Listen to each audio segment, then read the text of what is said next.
If you ask me where my love for video games came from, there's only one answer, and that is the Super Nintendo.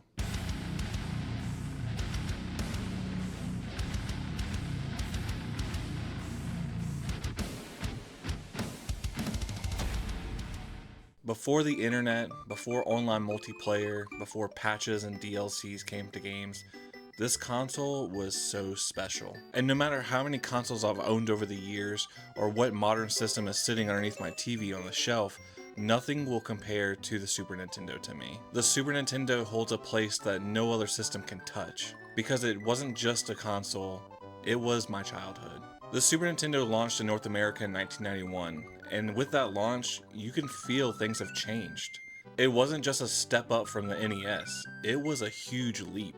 16-bit graphics, richer colors, smoother animations, and amazing audio quality coming out of this console. And the Nintendo marketed it as a more powerful and more mature console. And it didn't matter if you were a kid or a teenager, the SNES was the future. And the console itself felt very premium, with the console designs and the controller designs they went with. Growing up in the 90s, the SNES was always there.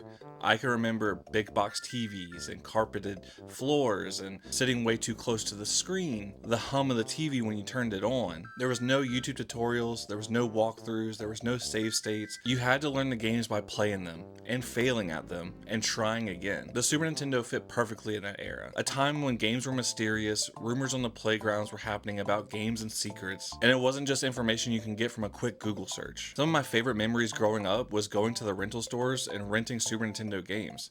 We used to go to this store called Highway 44 Video. I just remember seeing rows and rows of VHS tapes and tons of cartridge-based games like the NES, Super Nintendo, and Sega Genesis. And we rented every single Friday. It was always a huge decision on what game I'm gonna get this week, and hoping that game doesn't suck, and hoping it's actually a really good game you're wanting to play all weekend long, because if you got something that wasn't good, you were stuck with it for at least 3 days. Some weekends we struck gold, and some weekends we learned a lesson. But either way, it made gaming feel special. But with renting games came the option of who gets to play first. I grew up with an older brother and an older sister, and we each usually got something to play for the weekend. I remember countless times driving home and trying to plead the case of why I should be able to play first, and a lot of those decisions were made just by a coin toss. Sometimes we would have to flip a coin to see who got to play first, and if you weren't chosen first, tough luck, you had to sit there and wait. Also, a good memory growing up was being able to experience these games with my older siblings. Even though I wasn't playing, I would still be able to experience it and enjoy the games as they're playing through it. They may be better than I am at one game and vice versa for another game. It was nice to enjoy watching someone else play, just like we do with streaming nowadays, but it was local. It was me, my brother, and my sister just sitting there playing games and seeing what cool comes out of it. The Super Nintendo wasn't just something we played together, it was something we kind of experienced together. It was something so special. But with all that specialness, we do have to talk about some games.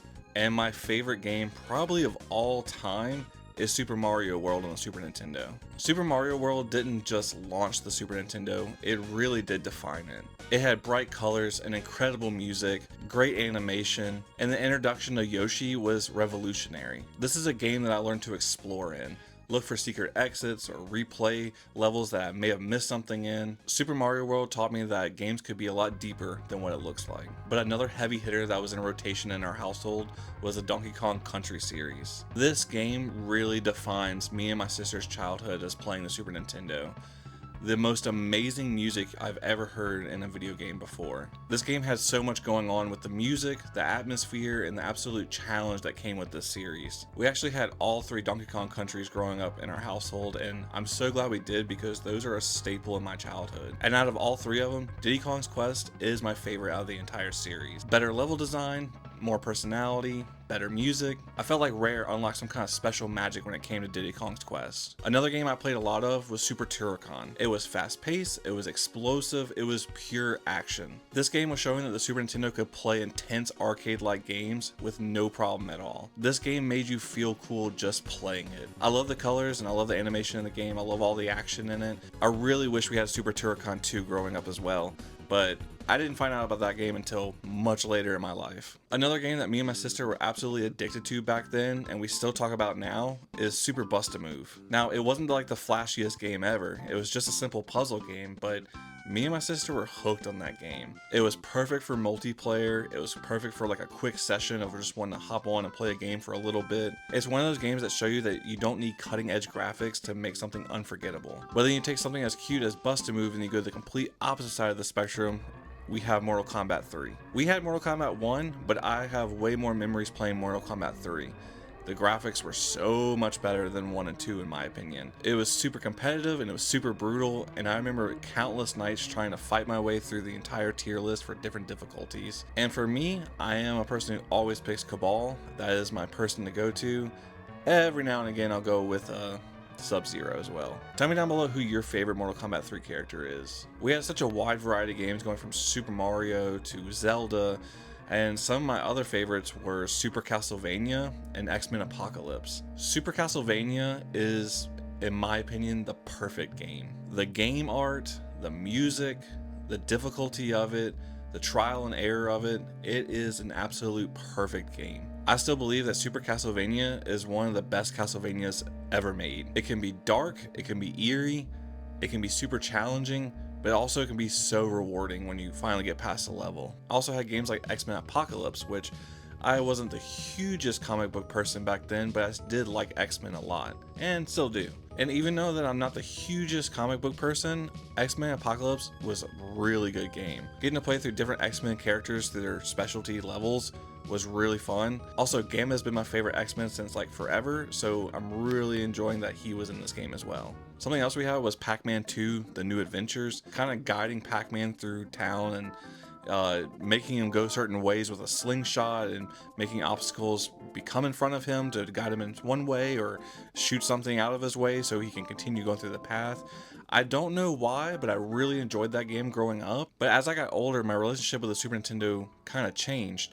I wasn't just replaying my old classics, but I was discovering new games that I'd never even heard of or never even played before, like Earthbound. This game didn't feel like anything else. It was funny, it was weird, it was very emotional at some points. This game really felt amazing playing it as an adult, so I really wish I would have had it growing up as a kid. I felt like I would have enjoyed it just as much or even more as a child. But regardless, I am glad that I discovered the Earthbound series. And another game that I played that I never knew existed growing up was Castlevania Dracula X. It was harder, it was darker, and I really wish I would have had it growing up. It was kind of like finding a lost chapter of a series that I've already loved. The Super Nintendo just kept on giving even decades later. And honestly, there's so many games on my list that I haven't even mentioned, but the Super Nintendo is just such an amazing system with a huge library. From the shoot 'em ups to the beat 'em ups to the cute games to the arcade style games, the Super Nintendo really does have something for everybody. It has an amazing art style across the board, and it's one of my favorite art styles in a system. So yeah, now I'm here. I'm in my 30s and I'm still playing Super Nintendo games.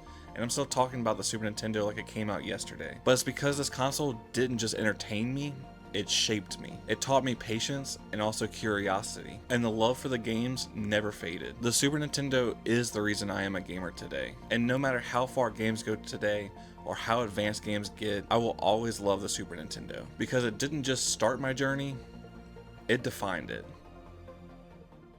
If you enjoyed this video, please leave a like and comment, and even think about subscribing. My name is Cameron, and this is Retro Carnage.